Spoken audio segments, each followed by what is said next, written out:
James and the Giant Peach, Chapter 37. It was really an amazing sight, and in 2 or 3 minutes, as soon as the people below realized that this now couldn't possibly be a bomb, they came pouring out of the shelters and the subways to gape at the marvel. The streets for half a mile around the building were jammed with men and women, and when the word spread that there were actually living things moving about on the top of the great round ball, then everyone went wild with excitement. "It's a flying saucer," they shouted. "They are from outer space. They are men from Mars, or maybe they came from the moon." And a man who had a pair of binoculars to his eyes said, "They look like pretty peculiar to me, I'll tell you that." Police cars and fire engines came screaming in from all over the city, and pulled up outside the Empire State Building. 200 firemen and 600 policemen swarmed into the building and went up in elevators, as high as they could go. Then they poured out onto the observation roof, which is the place where tourists stand, just at the bottom of the big spike. All the policemen were holding their guns at the ready, with their finger on the trigger, and the firemen were clutching their hatchets. But from where they stood, almost directly underneath the Peach, they couldn't actually see the travelers up on top. "Ahoy there!" shouted the chief of police. "Come out and show yourselves." Suddenly, the great brown head of the centipede appeared over the side of the Peach. His black eyes, as large and round as 2 marbles, glared down at the policemen and the firemen below. Then his monstrous, ugly face broke into a wide grin. The policemen and the firemen all started shouting at once. "Look out!" they cried. "It's a dragon!" "It's not a dragon, it's a wampus. It's a gorgon. It's a sea serpent. It's a proc. It's a manticore."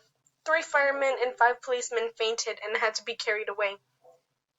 "It's a snozwanger," cried the chief of police. "It's a wingdoodle," yelled the head of the fire department. The centipede kept on grinning. He seemed to be enjoying enormously the commotion that he was causing.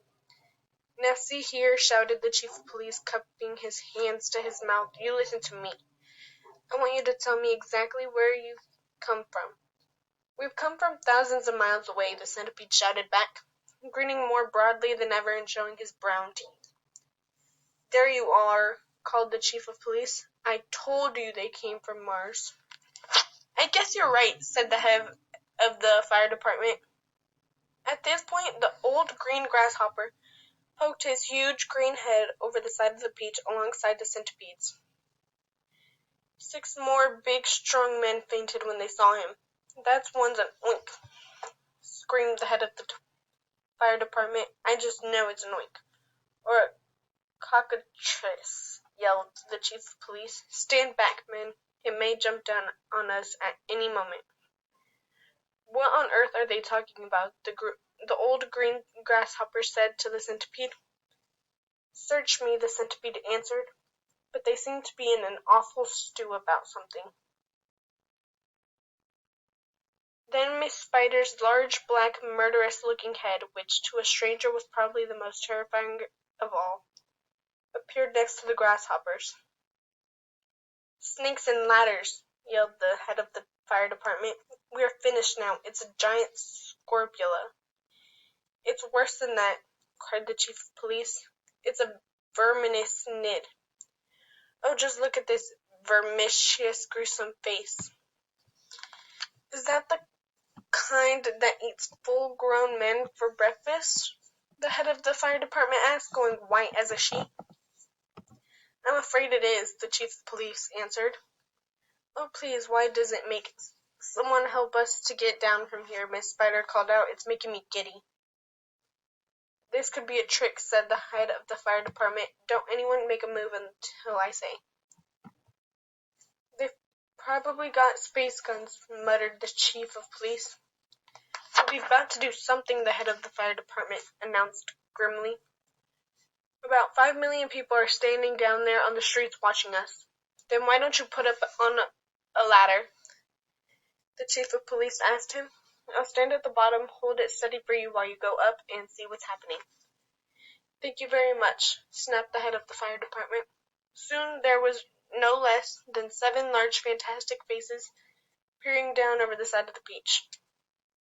The centipedes, the old green grasshopper, Miss Spiders, the earthworms, the ladybirds, the silkworms, and the glowworms, and a sort of panic beginning to break out among the firemen and the policemen on the rooftop. Then all at once the panic stopped and a great gasp of astonishment went up all around, for now a small boy was seen to be standing up there beside the other creatures. His hair was blowing in the wind, and he was laughing and waving and calling out, "Hello, everybody, hello!" For a few moments the men below just stood and stared and gaped. They simply couldn't believe their eyes. "Bless my soul," cried the head of the fire department, going red in the face. "It really is a little boy, isn't it?" "Don't be frightened of us, please," James called out. "We are so glad to be here." "What are those others beside you?" shouted the chief of police. "Are any of them dangerous?" "Of course they're not dangerous," James answered. "They're the nicest creatures in the world. Allow me to introduce them to you one by one, and then I'm sure you will believe me. My friend, this is Centipede, and let me make it known. He is so sweet and gentle that, although he's overgrown, the Queen of Spain again and again has summoned him by phone to babysit and sing and knit by and be a chaperone when nurse is off and all the royal children are alone." "Small wonder," said a fireman, "they're no longer on the throne." "The earthworm, on the other hand," said James, beginning to expand, "is great for digging up the land and making old soils newer. Moreover, you should understand, he would absolutely grand for digging subway tunnels and for making you a sewer." The earthworm blushed and beamed with pride. Miss Spider clapped and cheered and cried, "Could any words be truer?" And the grasshopper, ladies and gents, is a boom in million of ways. You have only to ask him to give you a tune, and he plays and he plays and he plays. As a toy for your children, he's perfectly sweet. There's nothing so good in the shops.